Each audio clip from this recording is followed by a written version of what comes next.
જિંદગીમાં તમારે દરેક ક્ષેત્રમાં આગળ વધવું હોય, દરેક ક્ષેત્રમાં કાર્યરત રહેવું હોય, જિંદગીના દરેક ક્ષેત્રોમાં તમારે મોટામાં મોટી સફળતા મેળવવી હોય અને તમારા જે કાર્યો છે એમાં કોઈ તમને નડતર ન થાય, કોઈ પણ પ્રકારનો તમને આડકતરી રીતે અસર ન થાય તમારા કાર્યમાં, તમારે જે લક્ષ્ય તમે સાધ્યું હોય એમાં સફળ થવા માટે તમને કોઈ નડતર ન થાય, તો એના માટે તમારે આ એક ધૂપ કરવાનું છે માતાજીનું.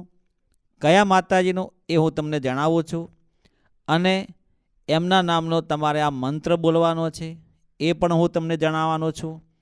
પણ તમે જો સાચા હૃદયના ભાવથી પ્રાર્થના કરશો, એમને ભજશો, સાચી શ્રદ્ધા હશે, પવિત્ર ભાવ હશે અને નિસ્વાર્થ ભાવ હશે, સર્વ જગતના કલ્યાણ માટેનો ભાવ હશે, તો જ તમારું આ કાર્ય સિદ્ધ થશે.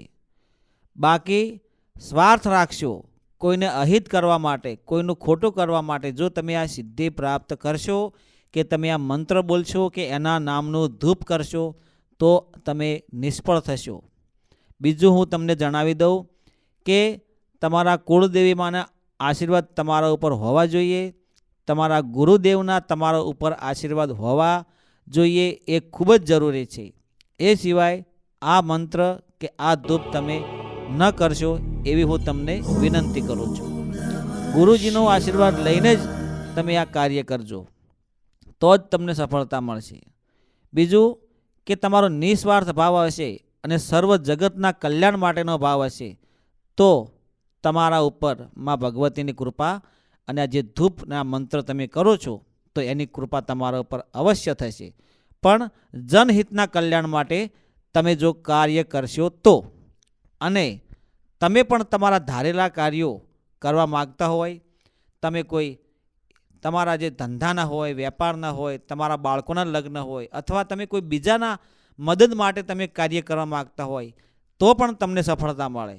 પણ ભલું કરવા માટે, કોઈનું સારું કરવા માટે તો જ શક્તિ કામ કરશે. એટલે હું તમને ખાસ વિનંતી કરું છું. તો મિત્રો, આ મંત્ર મહાકાલી માનો છે. મહાકાલી એટલે આદ્ય શક્તિ, મા કાલી એટલે શક્તિનું સ્વરૂપ. જો તમે એને ભાવથી ભજન કરો છો, એને સ્મરણ કરો છો તો પહેલાં તો તમને જે નડતર થાય એ હટાવી દે. તમે જે કાર્યમાં લક્ષ્ય કરેલું હોય એના તરફ તમારું ધ્યાન કેન્દ્રિત કરે.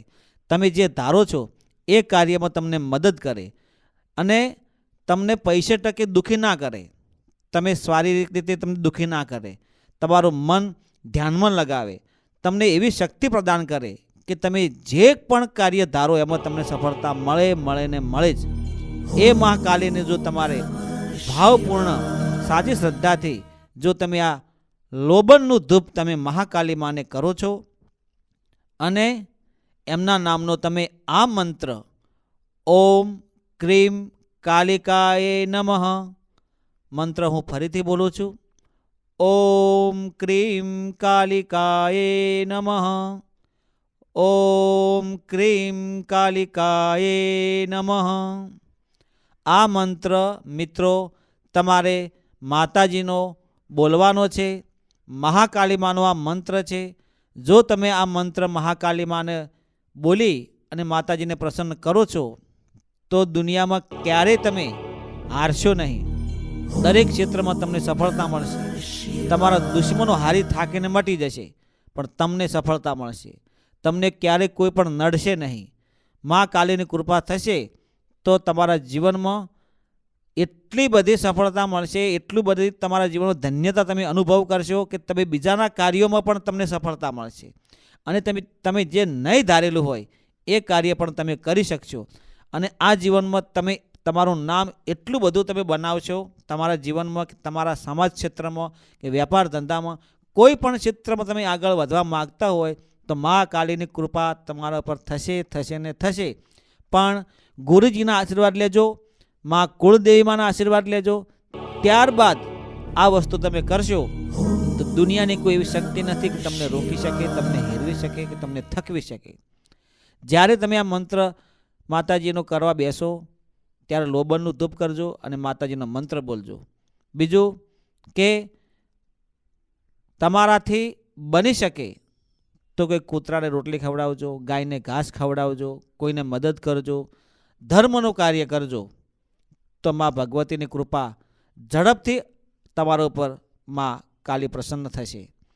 અને બીજું કે ક્યારેય કોઈને નડશો નહીં, કોઈનું ખરાબ કરશો નહીં. આટલી હું વિનંતી કરું છું અને મારી વાણીને વિરામ આપું છું. અને મા ભગવતીને, મારા ગુરુદેવને, ઈષ્ટદેવને, કુળદેવી માને એવી પ્રાર્થના કરું છું કે તમામ જે લોકો આ વિડીયો જોઈ રહ્યા છે, સાંભળી રહ્યા છે, એ લોકો હેમખેમ સર્વકુશળ મંગળ રહે એવી મા ભગવતીને, ગુરુદેવને હું પ્રાર્થના કરું છું. જય ગુરુદેવ, જય માતાજી.